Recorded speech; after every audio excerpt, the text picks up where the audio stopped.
Hey guys, how's it going? Let's talk about AEW Collision and Battle of the Belts from the 15th of July 2023.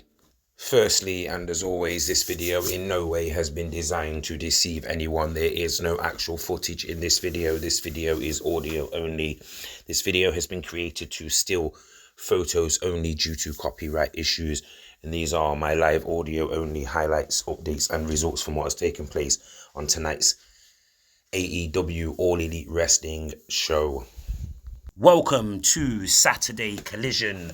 Also, AEW Battle of the Belts. I think this is either 7 or 8. I'll try to keep you guys posted throughout both of these episodes. There is 3 hours of AEW on television tonight, alongside there being other specials, pay-per-views, etc. going on tonight. I'm not even going to lie, guys. It's a stacked evening of action. So, yeah, I'm just going to end this part of the video here. For those that have stuck around, I appreciate it. Stay tuned for more.